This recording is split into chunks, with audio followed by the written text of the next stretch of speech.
Olá, olá, professor Anderson Português, Anderson Pereira Português, né? Prazer receber aqui para a gente falar da sua publicação, né? Que é o livro que a gente vai ver hoje, que o livro tem o nome de Turismo Sertanejo, a Comunidade, o Lugar e os Saberes Locais. Seja bem-vindo aqui, professor Anderson. Muito obrigado pelo convite, é uma honra muito grande. Obrigado. Bem, professor, primeiro o senhor está por Geografia de Ituiutaba, é isso mesmo? Isso, sou professor do curso de Geografia no campus Pontal, né, no Instituto de Ciências Humanas da Universidade Federal de Uberlândia, aqui em Ituiutaba. Mas a temática do turismo aí na carreira desde sempre, né? Então, eu tenho trabalhei com turismo a partir de 1992, né, de 92 para cá. E o livro que a gente vai falar hoje, esse que a gente vai conversar sobre ele é importante para mim porque ele é um marco assim, né, na minha produção, porque a partir dele eu vou dar uma guinada, né, na minha produção, me voltando mais para as questões culturais. Eu sempre trabalhei bastante com o turismo receptivo propriamente dito, mas a partir desse livro aqui eu começo a trabalhar bastante as questões culturais, não só para olhar, né, a questão do turismo, mas outras questões também, até em função da minha formação, Noslin, porque além de professor de geografia, eu também tenho formação em sociologia e ciências da religião. Então, tentando fazer um diálogo aí entre essas áreas, eu tenho trabalhado muito com as festas populares, com religiosidade popular, né, com a congada, a folia de reis, as festas juninas, né, as festas populares, os impactos sociais, econômicos, políticos, ambientais dessas festas, e inclusive os impactos turísticos das mesmas. Uhum. Mas aí você falando assim, é como se fosse assim um complemento de uma longa caminhada, assim, porque eu me lembro do primeiro, era que você fez, era Turismo Rural, né? De quando que é aquele primeiro livro lá? Meu primeiro livro foi publicado em 99, se chama Agroturismo e Desenvolvimento Regional, né? Agroturismo, isso. Está agora na terceira edição. E a partir daí eu trabalhei bastante com o turismo rural. Mas eu morava no estado do Espírito Santo, eu morava em Vitória. E quando eu fiz o concurso, eu vim morar em Ituiutaba, que é uma cidade que fica no Triângulo Mineiro e que não é uma cidade que tem tradição turística. Então, a minha mudança para cá me gerou um desafio muito grande, que me afastar das áreas que eu estava acostumado a pesquisar. Eu trabalhava muito com o turismo na região serrana do Espírito Santo, turismo litorâneo, e de repente eu venho para uma região onde eu não tenho mais as espacialidades os processos, né, de produção do espaço que eu tinha lá no Espírito Santo, e aqui eu vou precisar me reinventar, né? Eu cheguei aqui em 2010 e entre 2010 e 2014 eu tentei mapear, né, quais eram as áreas de possibilidades aqui da região, e a cultura popular aqui é muito forte, então eu passei a estudar, a me dedicar mais às questões ligadas à cultura popular, porque é o que me dá alguns ganchos, né, para a gente continuar num ritmo de produção, porque realmente as espacialidades sobre as quais eu produzi ao longo de 30 anos, aqui eu não tenho. Então, eu precisei de me reinventar, né, dentro da minha carreira, e aqui agora eu estou trabalhando bastante com cultura popular. Então, assim, para quem até está iniciando aí no turismo, como os acadêmicos, for se atentar para a questão positivista do nome, né? Eu poderia até perguntar assim, o porquê do turismo sertanejo, né?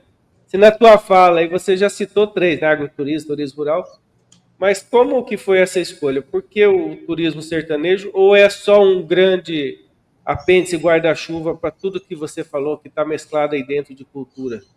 Aí nós temos que falar de duas coisas. Primeiro que a ideia, a concepção do turismo sertanejo não é minha. né, do professor Giovanni Seabra, e o professor Giovanni Seabra tem uma longuíssima produção a esse respeito, né? Ele organizou uma série de eventos nos anos 2000, né, sobre turismo sertanejo, e eu tive a oportunidade de organizar o 13º Congresso de Turismo Sertanejo, um congresso de nível nacional, né, em escala nacional, aqui em Ituiutaba. E será desse congresso, né, das palestras proferidas neste congresso, inclusive a sua, né, que a gente vai ter, né, a produção desse livro. Né? Então, primeiro de tudo, colocar o professor Giovanni Seabra nessa seara, porque ele foi o idealizador disso tudo. Em segundo momento, eu acho importante falar um pouquinho sobre teoria. Eu trabalho com o paradigma da descolonialidade, e isso me causa, felizmente, uma série de crises intelectuais e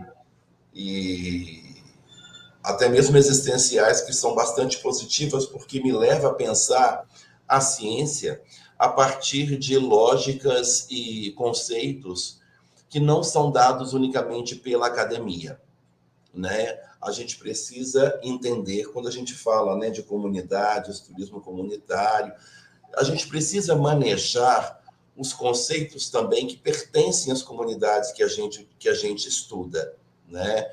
Então, a ideia de produzir uma ciência que vai ao encontro dos saberes, dos fazeres locais, da visão de mundo das comunidades com as quais a gente trabalha, para também não impor os nossos conceitos goela abaixo, uma vez que essas comunidades, elas têm uma produção, elas têm conceitos próprios, elas têm visão de mundo, elas têm entendimento sobre os seus espaços, sobre a sua cultura, sobre a sua produção econômica, a materialidade das suas vidas.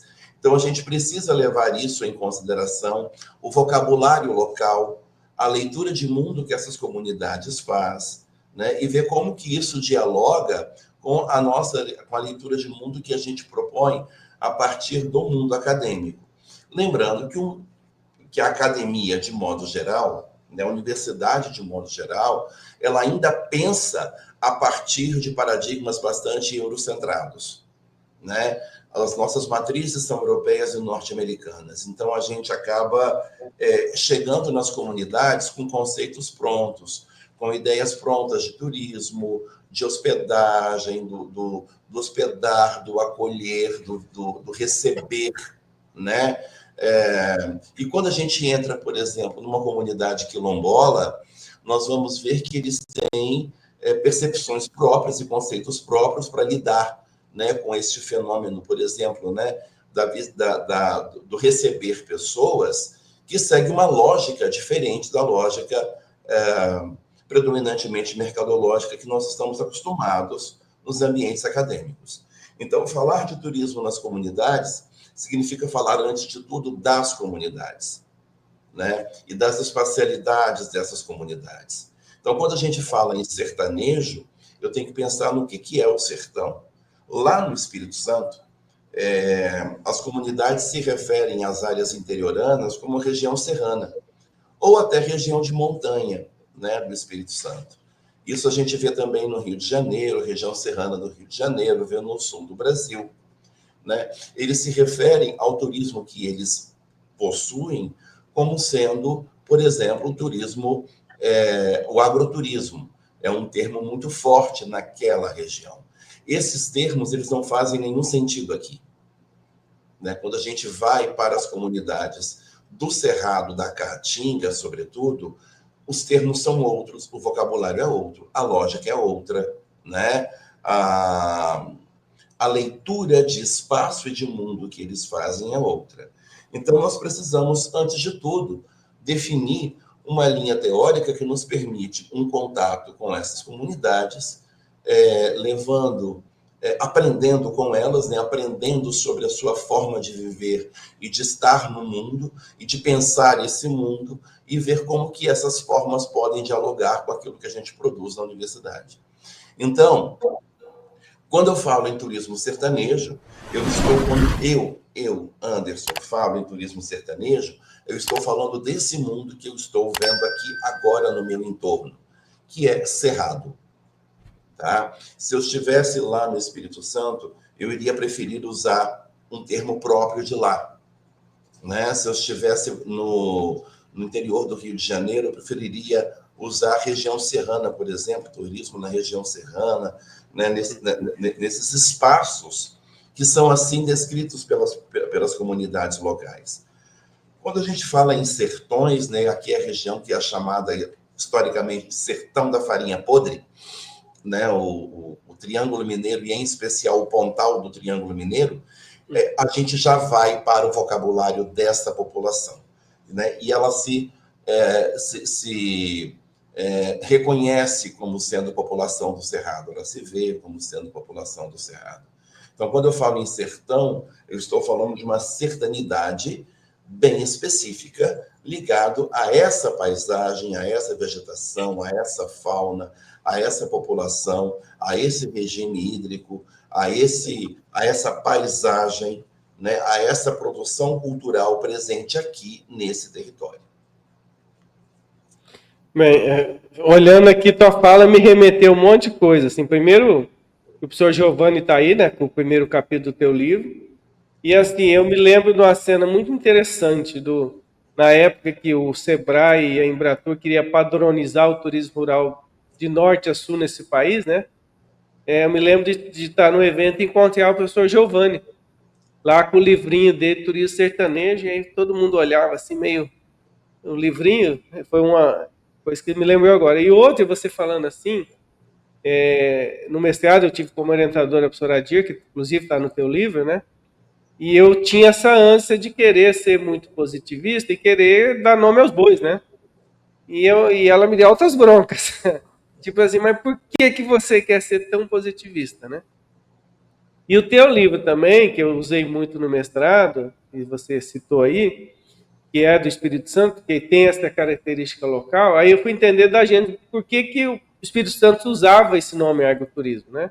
Então eu fui lá pesquisar, talvez por ser colônia italiana e tal, então tudo foi isso. E a tua fala é muito sucinta, acho que é muito clara para quem está começando a estudar hoje, que é não cometer o erro que eu cometi de ser muito positivista, acho que a academia tem isso, né?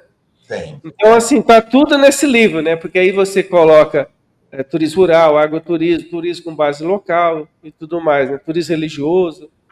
Então, eu acho que até assim um fechamento de um ciclo, porque aquela ideia de padronização do turismo rural foi muito maléfica para alguns destinos, né? Eu falo assim pelo estado do Mato Grosso do Sul, assim, foi uma coisa meio imposta, né? E não respeitou essas regionalidades que você está falando, né? Não respeitou, e inclusive isso é uma coisa que eu coloco, desculpe, em uma discussão que eu faço no capítulo que eu escrevi sobre turismo rural no livro do professor Trigo. Que quando a gente fala em rural, a gente tem que tomar um pouco de cuidado, porque o rural não é aquilo que a gente conhece no quintal de nossa casa. Né? Então, quando a gente pensa em rural, por exemplo, o que é ruralidade no Egito? Né? O que é ruralidade na Sibéria? O que é ruralidade no Alasca? O que é ruralidade na Amazônia? Eu tenho que entender que as ruralidades se referem aos processos de produção do espaço rural a partir de condições que são geográficas, culturais, políticas, identitárias, são muitas coisas, existem muitas ruralidades. E no Brasil nós não temos uma única ruralidade. Nós temos uma ruralidade nos Pampas, temos uma ruralidade no Pantanal, temos uma ruralidade aqui na região do Cerrado, onde o agronegócio domina. Nós temos uma ruralidade nas regiões de ocupação da imigração italiana, da imigração alemã. Nós temos ruralidade na Caatinga, e cada recanto desse vai ter um conteúdo muito próprio de ruralidade que vai ser abarcada de maneiras diferentes ou até mesmo não ser abarcadas pelo turismo. Né? O turismo, ele como qualquer atividade produtiva capitalista, ele privilegiará determinados territórios que possuem características que interessam ao público consumidor né? E não levará em consideração outras ruralidades que não tenham essas características. Então, a gente precisa entender que as ruralidades são diversas, né? Se eu sair do Espírito Santo para ir falar de agroturismo numa comunidade ribeirinha da Amazônia, para eles não vai fazer sentido nenhum, né? E se eu pensar até mesmo na ruralidade de uma população ribeirinha, de um rio amazônico ou de um rio que seca em função da sazonalidade, eu vou ter que entender que eu estou falando de territórios diferentes, culturas diferentes, populações diferentes e, portanto, ruralidades diferentes. Então, o que é o sertanejo? O que é o sertão? Depende de qual sertão eu estou falando. Depende de qual ambiente interior do Brasil eu estou me referindo, né? Por isso que eu coloco como marco espacial o Pontal do Triângulo Mineiro como o meu locus, né? O meu lugar, né, de pesquisa, porque aqui eu tenho uma configuração muito própria, muito especial, muito própria, muito única, em comparação com outras macro-regiões do Brasil, né? Outras macro-regiões identitárias do Brasil, né? Então, as ruralidades serão diferentes em função das regionalidades culturais. Então, só para fazer como parâmetro aí, é o caso do turismo sertanejo do professor Giovanni, que é um estudo mais da questão do Nordeste, né? Da Da região. Caatinga, do Cariri, da região do Seridó, aquela região toda ali, né? Do Nordeste, que é, ou seja, um turismo praticado fora do eixo litorâneo e mais, além de fora do eixo litorâneo, fora da lógica litorânea de turismo, que é muito importante no pensamento do professor Giovanni, entendeu? Fora da lógica litorânea de turismo. Se eu estou saindo da lógica litorânea, eu estou indo para qual? Aí eu preciso levar em consideração, né, o que eu vou encontrar nos novos territórios que eu vou estudar, para que eu possa caracterizá-los a partir deles mesmos e não a partir da nossa visão América centrada, eurocentrada, né, do que vem a ser turismo. Aí no livro tem um artigo de agro, que refere a agroturismo, mas esse é de qual região? Assim, sem querer voltar também, mas até foi objeto do meu estudo, a lógica do agroturismo do Espírito Santo é por causa da colônia italiana, que herdou lá do agriturismo? O Ou conceito não? de agroturismo adotado no Espírito Santo, sim, né, tem uma influência forte a partir de experiências italianas da década de 1950. Entendeu? Então, esse nome, ele tem um sentido. Ele tem um sentido histórico, cultural, em função da forte presença da imigração italiana e das experiências italianas da década de 50, né, que servirão. Inclusive, na época da implantação, na década início dos anos 90, na implantação do turismo no espaço rural do Espírito Santo, ocorreu uma viagem de vários produtores à Itália para conhecer as experiências italianas, e aí as experiências do agriturismo vai ser implantada no Brasil como agroturismo, né? Aqui no caso especificamente do Espírito Santo. Naquele documento que você cita, né, do Ministério do Turismo, inclusive, eles fazem toda uma discussão sobre o que é o turismo rural, o turismo no espaço rural, o agroturismo. Eles tentam dar uma dimensão para isso aí, mas, ao meu ver, uma aproximação bastante neopositivista da coisa, tentando classificar, colocar em gavetas, sem levar em consideração as diversidades locais, as diversidades regionais. Por isso que eu acho importante o paradigma, né, da descolonialidade, porque a gente não precisa ser classificado pelos outros. Não cabe à universidade classificar, empurrar classificações goela abaixo das comunidades, sem levar em consideração a sua leitura de mundos, a sua visão de mundo. Então, quando a gente entra, por exemplo, em uma comunidade quilombola que tem o conceito de teranda, né, que é um conceito importante, que é o conceito do bem receber, Eu posso trabalhar esse conceito a partir dessa lógica cultural e não preciso torturar o conceito de teranda para ele parecer com o conceito de hospitalidade. E não preciso torturar a hospitalidade para ela se parecer com a teranda.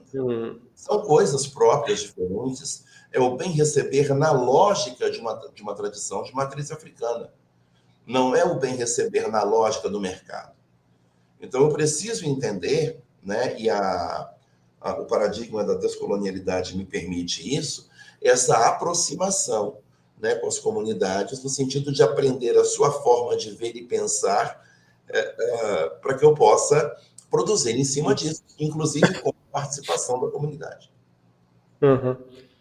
Vou fazendo uma análise aqui, aí eu, na minha pesquisa, eu não fui a fundo, mas eu vi indícios, vamos dizer assim, que a mesma lógica do agroturismo do Espírito Santo relacionada à questão da Itália, também era o da Argentina, né? Porque eu acho que talvez por mais ser forte a colonização lá argentina, eles também herdaram essa questão do agroturismo, né? Eles têm um modo diferente lá do agroturismo. Isso tem relação ou não?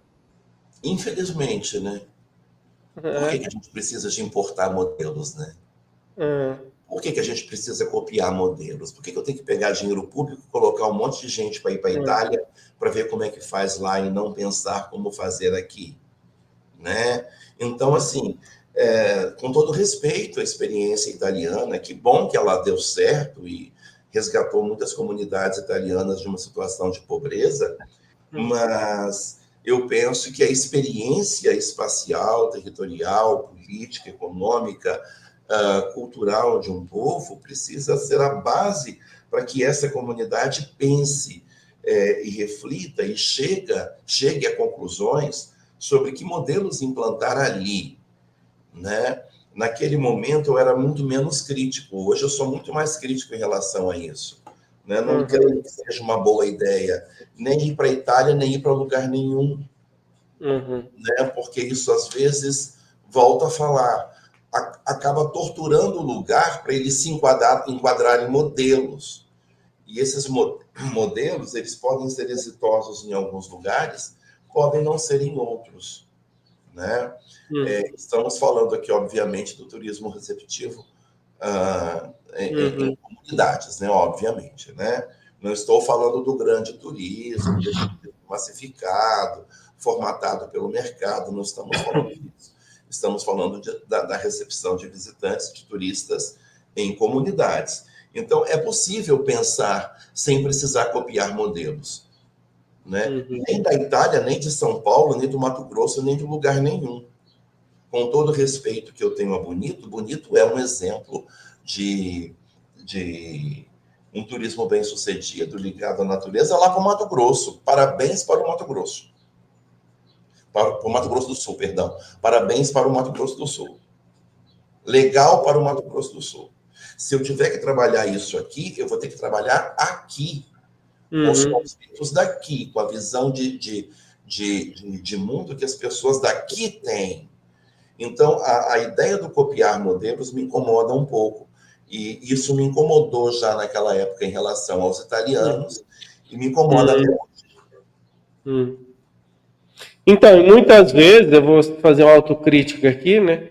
Talvez a gente, estou falando assim em geral, como academia e tal, não esteja preparado para fazer essa crítica, né? Quando se chega a esse modelo. Por exemplo, vou citar o caso do Pantanal com o turismo rural. Assim, foi tão massivo, foi tão extensivo, foi tão profundo as ações governo do estado e Sebrae, que não teve muita escapatória, né? Os empresários árduos para entrar no turismo, a academia, né, iniciando ali as suas pesquisas, tomou conta do turismo rural, sendo que o ambiente hoje já tem a noção, olha, o turismo rural ficou para o entorno da capital, aqui é mais ecológico, né? Mais um ecoturismo e tal, então nós tivemos um tempo de maturação para chegar nessa questão. Mas pode ter abafado expressões da localidade que a gente nem percebeu, né? Por outro lado, eu tenho que lhe dizer uma coisa. O turismo planejado a partir do viés descolonial, ele não dá lucro. Ele não é pensado para isso. Ele, não é que ele não dê lucro nenhum, não é isso. Ele é interessante, lucrativo sim, mas ele não reproduz o capital da forma que o turismo formatado pelo mercado e para o mercado Sim. gera. Entendeu? Por Então, isso, as pessoas do lugar também precisam ser alertadas para isso. O que, que nós queremos, afinal de contas? Queremos encher o lugar de turistas? Esse não vai ser o modelo. Porque quando a gente pensa num turismo de base comunitária, nas comunidades, a partir da cultura local, das lógicas locais, dos conceitos locais, nós estamos produzindo um modelo de turismo que não será de grande fluxo.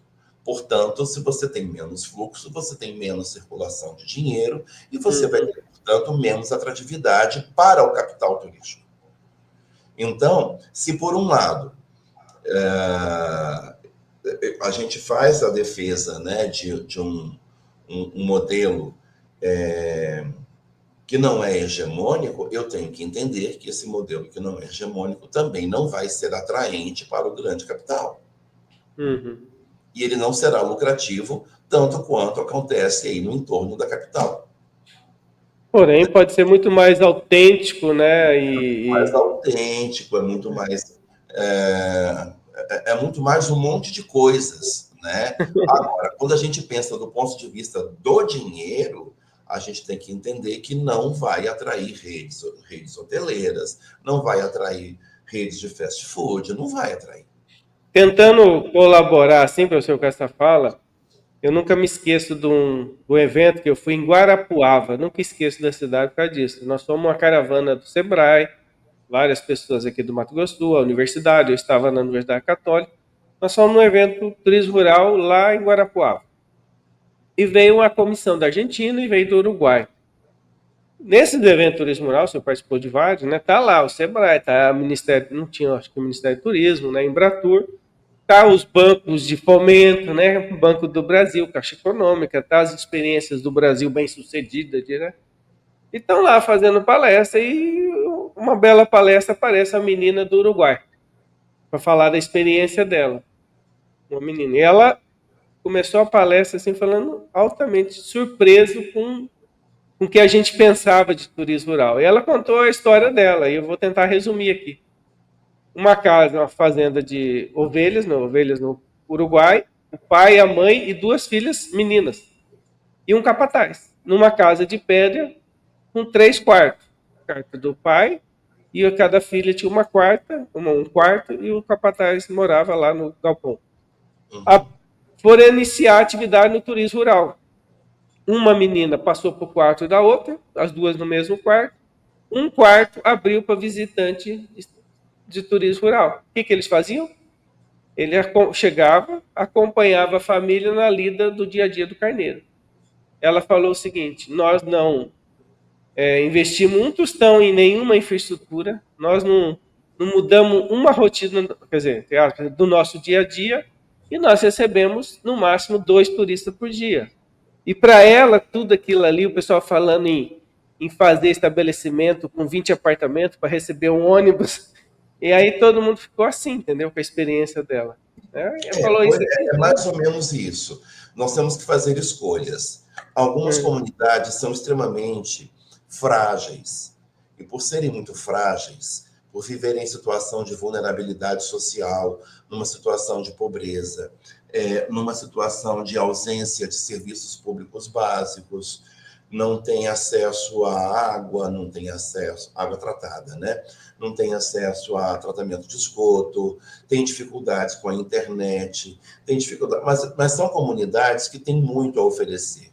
E eles querem oferecer, oferecem e recebem visitantes.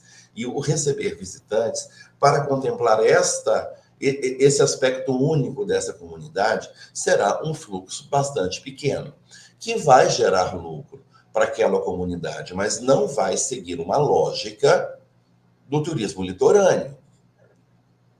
Né? Ele não vai seguir uma lógica de um turismo de capital. Não vai escalonar, né? Não vai. Não vai. E não Né? vai massificar também. Inclusive, vem aí até o problema, mas a gente tem que capacitar essas pessoas para receber os turistas, vamos chamar a instituição tal que vai dar uma capacitação.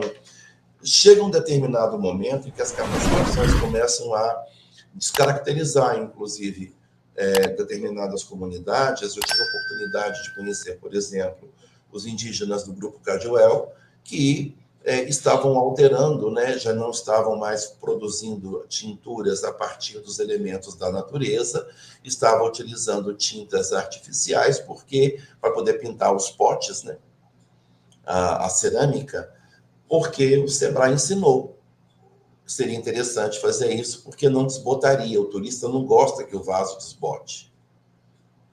Então, assim, isso descaracteriza a cultura local. Então, do que nós estamos falando? Estamos falando de um artesanato que vai ser reproduzido para ser colocado em qualquer lojinha de venda? Não. Estamos falando de uma atividade cultural que pode ser apresentada quando o turista chegar? Não, porque folia de reis tem época. Ela tem a sua sazonalidade, né? A festa, por exemplo, né, de Congada, que pega aí o ciclo ligado ao 13 de maio, independente a abolição da escravatura, ela tem um marco temporal no ano. Não é quando o turista quer, não é quando ele chega. Ele tem que chegar na época da festa, né? Festa junina é em junho, no máximo em julho. Nos candomblés do Brasil, e aqui especialmente, onde existe um volume significativo de circulação de visitantes nas festas, no circuito das festas de candomblé, por exemplo, existem épocas específicas. Olubagé no mês de agosto. Então, eu não posso fazer para o turista ver, eu não posso encenar para o turista ver, porque eu estou falando de uma religiosidade, eu estou falando de uma prática cultural, de um saber ancestral que é praticado, ele é sazonal por natureza, entendeu? Ele produz uma alimentação própria daquele período, com produtos que dependem de insumos que são bastante regionais e cuja maturação é sazonal e altera sabor se você fizer em outra época do ano. Então, temos que tomar todos esses cuidados. Então, nesse sentido, quando a gente pensa num turismo não hegemônico, né, pautado nas comunidades, nós temos que entender que a gente não vai conseguir fazer um turismo de base comunitária um modelo único, né, que cada localidade vai precisar de um olhar para a sua cultura, para os seus saberes, para os seus fazeres, para a sua história, para as suas dimensões das mais diversas, e a partir daí a comunidade pensar em alternativas para ter o turismo ali, ou até não ter, se for o caso. Né? E essa organização territorial aí, vamos dizer assim, da base local, as ruralidades têm muito isso, né? Porque se você pega só as festas de reis, religiosa, não sei o quê, ela já tem uma organização natural que é secular, vamos dizer assim, né? Na verdade, o que precisa só é um ajuste voltado para o turismo, né? Eu imagino assim que tenha. Um ajuste do turismo voltado para elas. Isso. Né? É um ajuste do turismo, é o turismo que se ajusta para chegar, né, e estar nas comunidades. É importante dizer isso. Não é o turismo que deve se apropriar dos territórios e das comunidades. São as comunidades que se apropriam do turismo. E esse processo de apropriação é um processo longo de planejamento interno, de envolvimento, de reconhecimento, de se reconhecer como um agente cultural, de se reconhecer como um agente social, como um sujeito capaz de produzir a recepção com qualidade, com empatia, com afetuosidade, com segurança, com higiene. Né? Então, o grande barato aqui é que nós não estamos falando de territórios que são turistificados. Nós estamos falando de comunidades que, ao invés de serem apropriadas pelo turismo e se tornarem atrativos para agentes econômicos externos, elas se apropriam do turismo para elas serem os agentes transformadores, né, da sua realidade a partir de uma atividade turística. E aí, claro, que nós não vamos ter o desempenho econômico comum numa capital, comum numa zona litorânea. Uhum. Agora, professor, dentro desse contexto, assim, vamos ver se eu consigo me expressar aqui. Considerando essas ruralidades dos diferentes partes do Brasil, a gente depara aí, por exemplo, no livro, a questão do geoturismo, né? Tem um artigo lá falando sobre...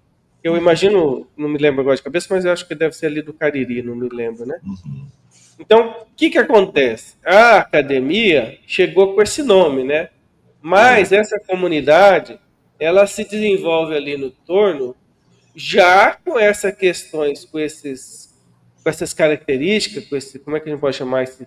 Os geossítios já faz parte ali daquela comunidade. Talvez eles não tinham esse nome, né? Mas toda aquela comunidade desenvolveu naquele entorno, né? Da característica da paisagem, como é, por exemplo, o Cariri, né? Então, por exemplo, não é que se chegou com esse nome lá e deu no turismo, né? Aquela comunidade se desenvolve, tem toda a relação histórico-cultural com o lugar, né? Que para nós da academia aquilo poderia se desenvolver como um sítio de geoturismo, né? É mais ou menos assim, a mesma coisa da questão do turismo religioso, né? Então aquela comunidade, um determinado espaço rural aí, ela se desenvolve de uma forma que a gente vai lá e dá esse olhar do geoturismo, né? Eu não sei se o artigo aqui é sobre o Cariri, não me lembro agora, posso dar uma olhada aqui rapidamente, do geoturismo. Podemos dar uma olhada aqui, que agora também não me Eu recordo. acho que é do professor Marcos, lá do Rio Grande do Norte. Né? Acho que é. Eu vi aqui. Você veja, existe Isso, é o professor existe um Marcos. conceito que é academicamente produzido, mas me interessa como que a comunidade se apropria desse conceito, né? Então, o geoturismo é apenas uma palavra que tem um significado dentro da dimensão acadêmica. Mas como que a comunidade se apropria dessa palavra? Ou é o geoturismo que se apropriou da comunidade? Uhum. Então, esse é o questionamento, Uhum. né? Porque se eu for falar de desenvolvimento de base comunitária, né, eu tenho que entender que a comunidade está se apropriando do turismo como ferramenta de promoção da melhoria de qualidade de vida, e não o contrário. O turismo se apropriando da comunidade para reproduzir capital para sabe lá Deus quem, que está fora desse território, que não está nem um pouco se importando com os problemas que isso pode causar, né, para essa população residente. Então, eu concordo com você quando você diz assim, a comunidade se apropriou do conceito, e aí eu pergunto, qual foi o conteúdo que ela aportou? Porque se ela não aportar conteúdo nenhum, ela não se apropriou. Não relacionar nada. Ela foi raptada. Uhum. Né? Se ela não se apropriar desse conceito, ela foi raptada. Ela não se apropriou. Então, quando ela se apropria do conceito de geoturismo, ou de qualquer um outro, né, ela dá o seu tom, o seu significado, o seu contorno, ela escolhe as tintas. É isso que é o interessante do trabalho de base comunitária. E as pessoas têm uma dificuldade muito grande de trabalhar com base comunitária. Na defesa da minha tese de doutorado, eu me lembro que a banca ficou assim bastante assustada, porque eu trabalhei com a mobilização da comunidade de forma que a comunidade me ajudou a produzir os dados da pesquisa, né? Então, eles falaram para mim, era muito comum, né? Os 5 membros da banca ficavam assim, mas por que você não propôs? Por que você, né? O geógrafo é você, porque meu doutorado foi em geografia. O geógrafo é você, por que você não propôs uma agenda de desenvolvimento para essa comunidade? E a resposta é essa. A comunidade não me pertence, ela não é minha. Eu não tenho agenda de desenvolvimento, eu não tenho agenda nem para os meus boletos. Nem para os meus boletos eu vou ter para uma comunidade. Deixa a comunidade pensar, deixa ela se apropriar, apresenta a ideia para ela, o que ela acha, deixa ela pensar, amadurecer, trazer de volta. Olha, a gente gostou da ideia, essa ideia podia ser assim, podia ser essa. E aí ela se apropria, e ao se apropriar, ela dá um sentido próprio para esse geoturismo ou qualquer um outro turismo que aconteça. Né? Não pode chegar formatado. Não é que não pode. Não é a minha linha de trabalho. Né? Eu não trabalho com a coisa formatada, que já chega pronta e que já é colocado na cabeça das pessoas. É assim, tem que ser assim. A receita do docinho para vender para o turista tem que ser dessa maneira. Tira o açúcar, bota isso, bota aquilo, faz sem glúten. Então, assim, não dá. Se eu estou chegando em uma comunidade, eu preciso que ela se aproprie daquilo que estou levando para ela. E aí a gente vai construir juntos alguma coisa que só vai servir para ela. Porque se eu for para outra comunidade, a história vai ser outra. Então não dá para ser produção em série. Não dá para ser turismo globalizado. Não dá para ser turismo de massa. Uhum. Só para a gente caminhar para finalizar e pegar essa tua fala, que quando você fala assim, as pessoas, agora eu não me lembro se você falou que não sabem trabalhar ou não entendem como trabalhar com a comunidade local, nós estamos falando das pessoas externas, né? Não, estou falando da academia mesmo. Professores, os não, externa, professores. quando eu falo externa, da comunidade, né? Não que a comunidade não sabe entre eles trabalhar, não é isso que eu quis dizer. Não, estou falando dos professores universitários que chegam arrogantemente como agentes, promotores do desenvolvimento, cheio de ideias para produzir lucro, renda, impostos e empregos, e não sei mais o quê, e chega com a ideia de turismo pronto, com conceitos prontos, com coisas muito bonitas de se colocar e se conseguir produzir artigos para colocar no Lattes. E não é assim, né? O processo com comunidade é extenso. As 5 comunidades do Baixo Rio Doce com as quais eu trabalhei durante 13 anos para conseguir fazer uma agenda de desenvolvimento local com eles. Nós produzimos 16 projetos, nós implantamos 7. E os resultados desses 7 projetos que foram a minha tese de doutorado. Então, são 13 anos trabalhando com uma comunidade, construindo, né, um projeto de desenvolvimento local a partir das bases locais, dos saberes locais, das tradições locais, levando as ideias para que eles se apropriassem e eles propusessem. Então, essa é a ideia. A gente dá um formato, a gente vai dando orientações, a gente vai discutindo, levantando, levando experiências que foram bem-sucedidas e mal-sucedidas, e eles vão tomando as decisões. Então, é um processo longo, é um processo de construção longo. Mas aonde que está o barato disso? O barato disso é que não é o professor que vai produzir alguma coisa para poder gerar artigo e colocar no Lattes. O barato disso é que você vai produzir uma sabedoria local que vai conseguir fazer quando você não estiver lá mais. É uma comunidade que vai se apropriar das ferramentas para continuar planejando, implantando projetos, criando coisas e fazendo coisas quando você não estiver lá mais. Né? Então, nesse sentido, as minhas referências, eu trabalho muito com a ideia de sócio-interatividade, né, do Vygotsky, por exemplo, onde a sócio-interatividade ela só faz sentido se ela produzir autonomia. E a gente vai encontrar rebatimento disso, por exemplo, no trabalho do professor Marcelo José Lopes de Souza, onde ele fala também da questão da autonomia. Então, eu não crio dependência em relação aos meus sistemas, aos meus modelos, né, ao meu olhar de mundo, à minha visão acadêmica das coisas. Eu levo ferramentas e trabalho que vai chegar um momento em que eu vou sair. E o que fica para a comunidade?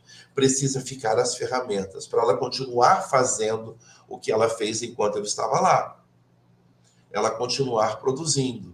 Né? Ou até mesmo ela ter a opção de produzir sem mim. De forma orgânica e contínua, né? Porque senão não faz sentido, senão não se torna aprendizado, né? Não produz aprendizados, produz treinamento. Eu não quero capacitar a comunidade, eu não quero treinar a comunidade para fazer o turismo que eu quero. Eu preciso que a comunidade se aproprie das ferramentas de planejamento, de pensar o turismo, de implantar o turismo, a partir das lógicas dela, para que ela possa fazer isso sozinha quando não estiver lá mais. Porque a gente não fica nas mesmas comunidades a vida inteira, gente. A gente não fica. Né? Eu estou aqui desde 2010. Né? Desde 2014 eu trabalho com a mesma comunidade. Então eu estou já há 11 anos trabalhando com o mesmo grupo comunitário. Na verdade, são 3 grupos. São 3 grupos comunitários que eu estou trabalhando há 11 anos. Então, tipo assim, não é produção em série. E, obviamente, que isso não vai produzir milhões de artigos qualizar.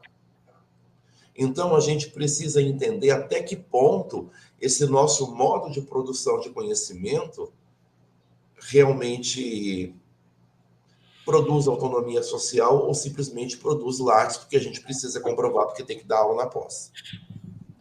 Porque tem que ver se liberta, né? Precisa libertar. Se nos liberta. Também. Liberta, né? Porque eu também não quero ficar preso. Eu não quero ser escravo do currículo Lattes. Né? Eu quero ver o meu trabalho se tornar legado. Né? E para o meu trabalho se tornar legado, eu não posso trabalhar hoje aqui, amanhã ali, outro dia lá. Não, vamos trabalhar com essas 3 comunidades, produzir a partir dessas 3 comunidades, com elas, com a visão de mundo delas, né? Com a lógica delas. Então, por exemplo, em relação a turismo, eu comecei em 2014. 2024, eu publiquei o primeiro trabalho sobre turismo sobre uma dessas comunidades.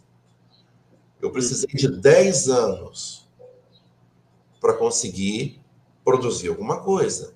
Então, não dá para fazer, na perspectiva da descolonialidade, não dá para produzir em série. Não dá para gerar lucro em série. Então, é uma forma de pensar, uma lógica de pensar que difere da capital e do litoral. Essa série aí são meros relatos, né? E relatos, né? Estão por aí toda hora. Agora, estou feliz, viu? Estou feliz, isso que é importante. Estou produzindo. E a minha produção é alta. E a deles também. Agora, sim, não é essa coisa, não é essa ânsia que a gente está vendo as universidades transformarem. Principalmente professores ligados à pós-graduação. Sabe?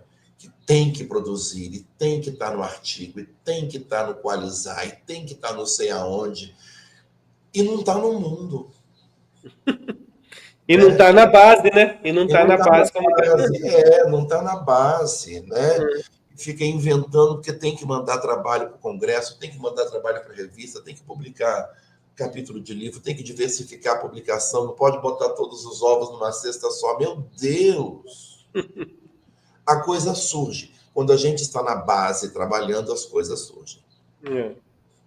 E se desenvolve. Tá bom, professor Anderson, assim, acompanho o trabalho desde o agroturismo lá no Espírito Santo. Ela encerra o município ou não? Era toda a região serrana lá? Não, peguei toda a região serrana. 11 municípios na época. Muito bom. Obrigado por colaborar. Eu agradeço o livro sertanejo. O livro está aqui, né? Turismo Sertanejo. Esse livro está até de... Vamos colocar o link aí para todo mundo. Esse livro, ele tem acesso gratuito. Aliás, todos os meus livros... eu